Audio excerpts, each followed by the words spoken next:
All right, there we go. Good morning, everybody. This is the Pondering Podcast and Radio Show.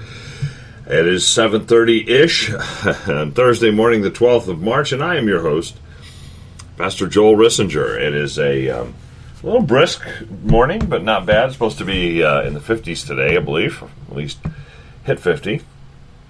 And kind of cloudy, but still spring-like, and that's okay. We'll take it. I hope you're doing just great this week. You're almost there. You're into the pre-Friday or Friday Eve mode, as I like to call it. And that's a good thing. That means you've almost survived another one. Congratulations. And that's, hey, that's good. So, welcome to Pondering, the show where we ponder all things. We think them through and we talk about them. We do so from an unabashedly, unashamedly, and unapologetically Christian perspective. We welcome other perspectives. We can disagree, but we don't have to be disagreeable. We do this every weekday, 7:30 to 8-ish a.m. Eastern Standard Time, live on the Pondering Radio page of Facebook. Facebook.com/Pondering Radio. But you can chime in and comment live while we're live streaming, or you can just post on the page. You can also message to the page, I believe. You can call 860-500-7163 and leave a voicemail, 860-500-7163. You can email ponderingradio@gmail.com. You have a veritable and virtual plethora of options to participate in this program, and we love it when you do, because that's what makes the wheels go round. We talk about stuff on this show, and we encourage a couple things. One, that we don't just swallow the sound bites. Boy, that's probably never been more relevant than it is right now with the whole coronavirus insanity.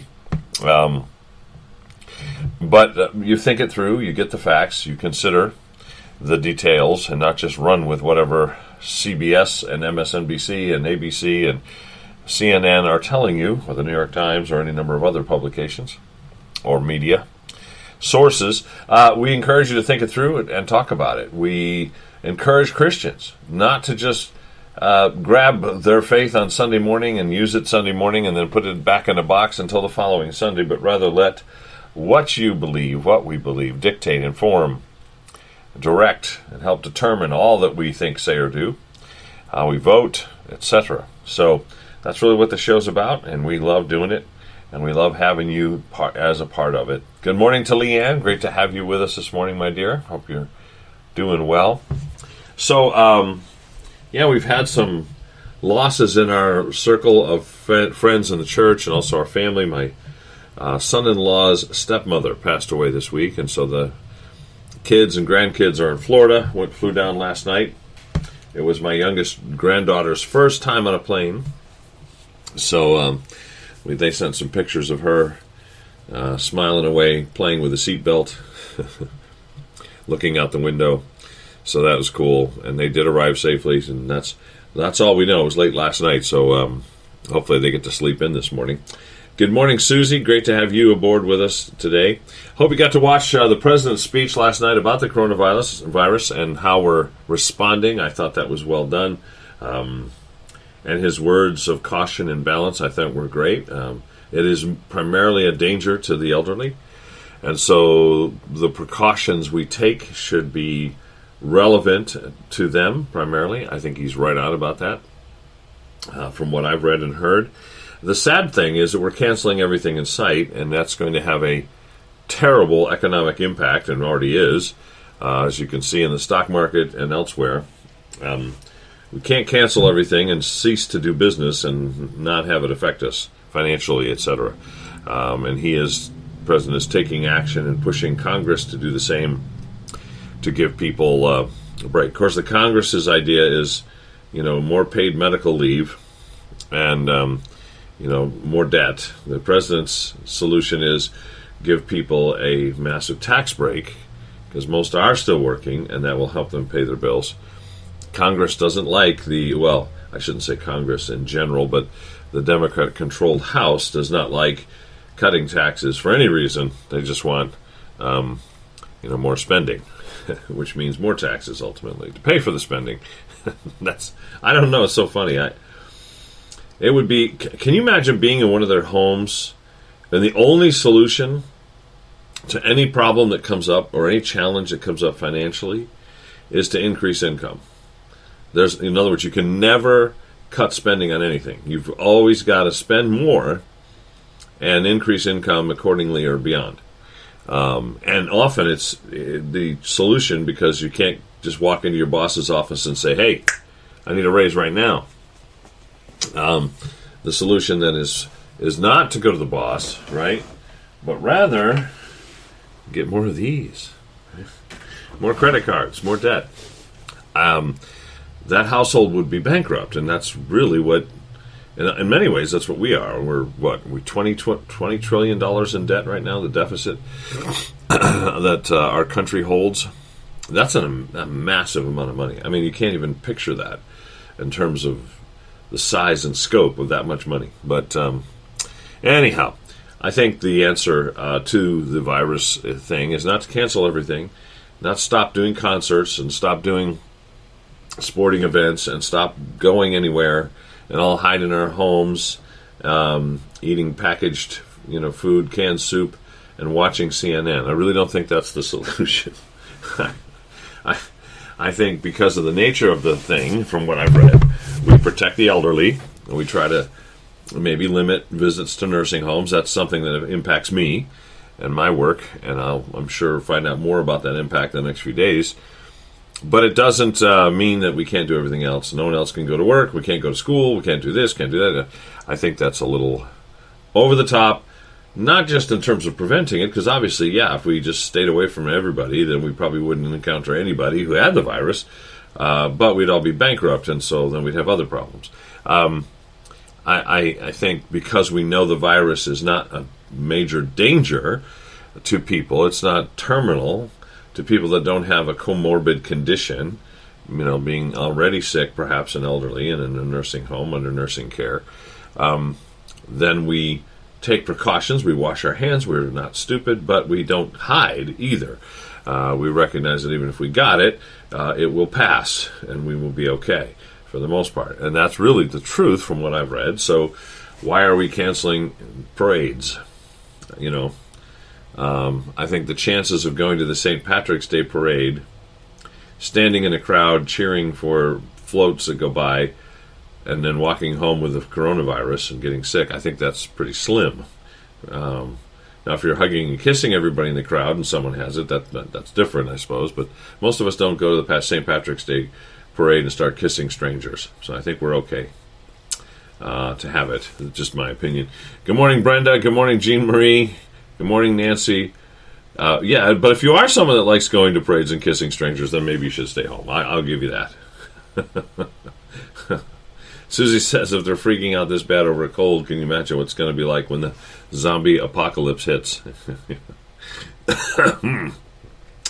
Well, I know it's a little more than a cold, but still, I get you. It's not life and death for most people, from what I hear, that catch it. And here I am coughing. Oh no, I better stay home. I coughed. Anyway, so along those lines, one of the things that came out yesterday that I think is illustrative as to why we need to ponder, which is what this show's about. We need to think things through. We need to be people of faith who pray and trust God above all else. Is statements made by our favorite politician, Andrea Ocasio-Cortez. I don't know, guys. I have no words. If you haven't seen it, you can Google or actually go to YouTube and search for her latest video post. I don't have words. I'm going to do my best to try to describe it because, and this is why I bring it up, not to be mean and not to just make fun of her or to, cause political strife with anyone who might support her. There are many people who think that if Bernie Sanders gets the nomination, she'll be his running mate, and that she should be. Obviously, many people voted for her, or she wouldn't have been elected from New York to the House. But that, to me, illustrates the trouble we're in. I think our biggest problem and challenge in the country is not the coronavirus. It's how we think. Or maybe how we don't. How we react emotionally, and we don't ponder and think things through, and we certainly don't do it from a biblical perspective. So her latest comment was that she's talking about the coronavirus and how many Chinese and Asian restaurants are in trouble because people aren't, she said, patroning them. I think it's patronizing. I think she misused the term, but they aren't patroning them because of, quote, straight up racism, unquote. Okay, straight up racism over the coronavirus, unquote. You can check it out, listen to what she said in context, so you know I'm not just pulling a quote out of midair here or making something up. And that's so sad, you know, and we should stop it, kind of thing. Okay, so think this through with me. Ponder this with me. What she's saying is people aren't going to Chinese restaurants. We'll put aside the English lesson regarding the use of the term patroning. But we're not going to Chinese restaurants because we're racists. People are not, because they're racist people. So they've just decided all of a sudden that they don't like Chinese people, so they're not going to eat in their restaurant. But she does admit it has something to do with the coronavirus. So if you think that it's safer not to eat at a restaurant run by people who may have connections with China, and maybe Wuhan even in particular, family members, they may have traveled, they may have moved here recently, whatever, and you decide not to eat there so as to not take a risk of catching that, because we know that people traveling back and forth from there may be carriers, some of which don't show any symptoms whatsoever. This is true in Italy, and that's why we're banning travel to Italy. I guess that's racist, too, against Italians. I don't know, but we'll put that aside for a minute. If you decide not to go because you know that it started there, and there are people with family connections there, and then people do travel back and forth or have, and that there are people that can go weeks without showing any symptoms and be carriers, you're a racist. You're not a wise, circumspect human being who's considering that this may be a place that could be a source because of that connection to that country. No, you're a racist. You just don't like Asians. You don't like Chinese people. And that's why you're not eating there. It's not even rational. I mean, it's just crazy. So if you're and even if you're ignorant, even if you could argue that, well, most people who run Chinese restaurants have not been to China recently, and so they're no more dangerous and likely to be carriers than people that run Italian restaurants and haven't been to Italy in their entire life. I could argue that. I get it. Okay, that's fine. But if you make a decision not to go to a restaurant because you think some of the people there may have connections to a place that is, filled with this virus, and that people, we're banning travel to those countries because of it, I don't think that's a racist decision.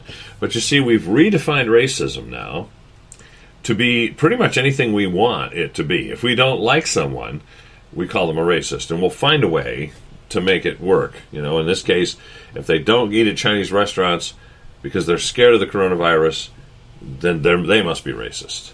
And again, I guess we could say the same of Italian restaurants, although we don't typically apply that term to people who are, European. It's only Asians or black or Spanish people then that if we don't go to their restaurants, I guess we're racist.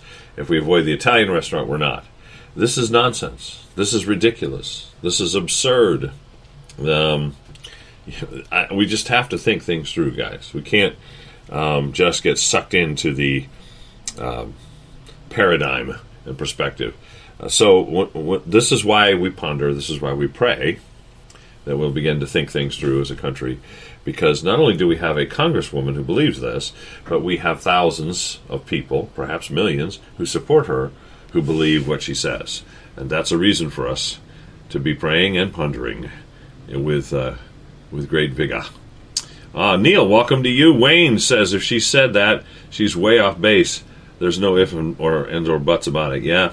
Well, I was just listening to it again this morning. The video is up on YouTube, guys, so check it out. Susie says, that's because you're a racist. Right. I'm a middle-aged white male. I'm automatically a racist. Yes, that's right. What's funny, too, is our country has this perspective of what racism is, but it does not hold across the world.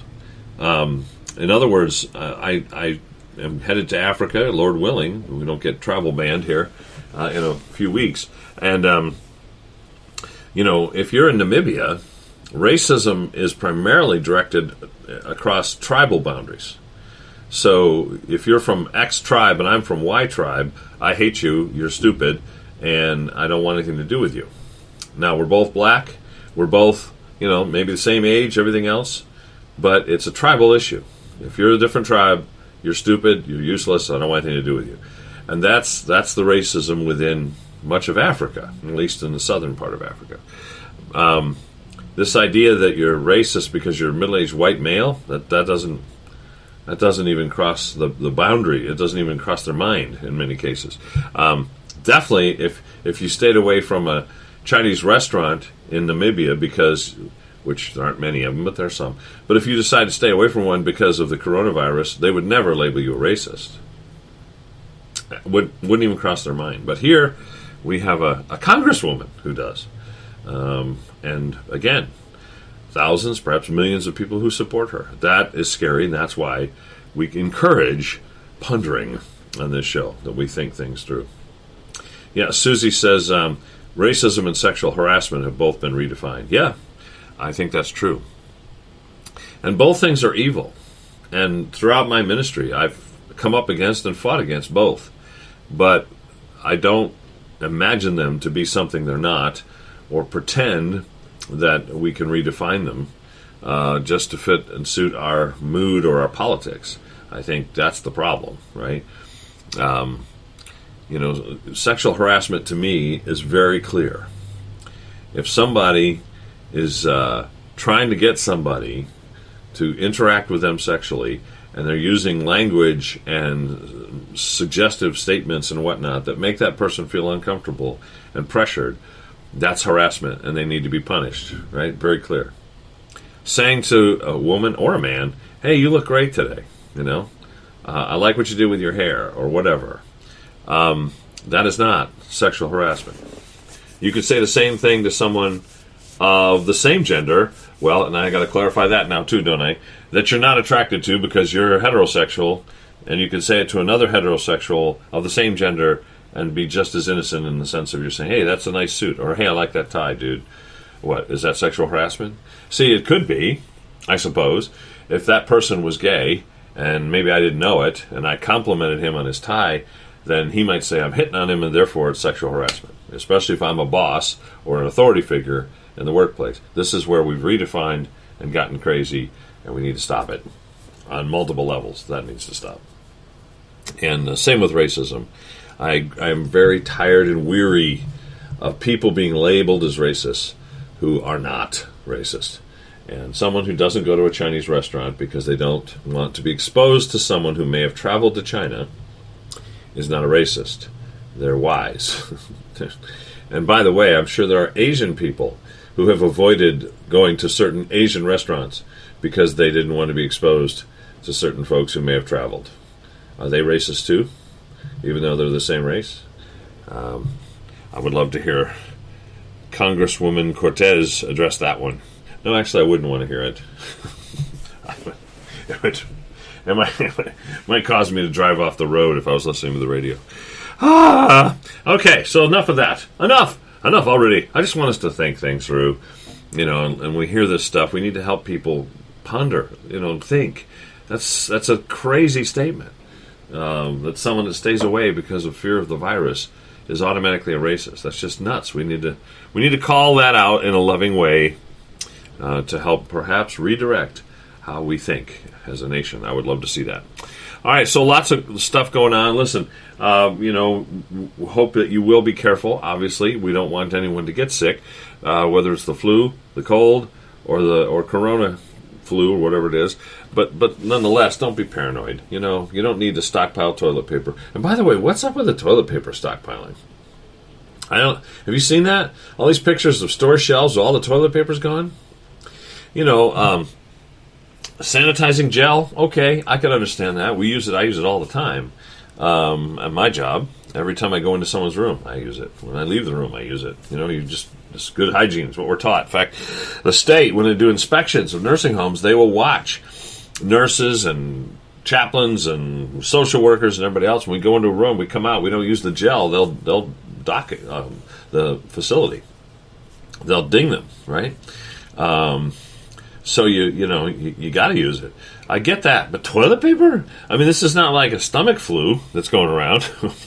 Not to be gross. I mean, what do we think? Somebody told me that people are making masks out of the toilet paper. Eric says he wants one of those old-fashioned Crow-Plaque masks. Yeah, or just they have all these different masks now with colors, and that's cool. I have no problem with that. I have a mask. They gave us masks at my job, but I don't use it because A, I don't think it's really necessary, and B, I don't like scaring my patients. I'm big enough.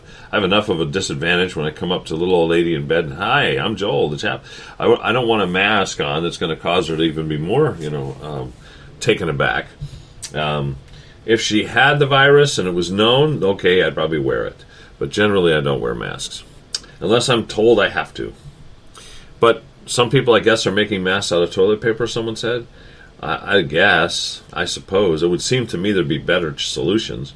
The 4-ply towels, whatever, or napkins would be a little thicker, might hold better. I don't know.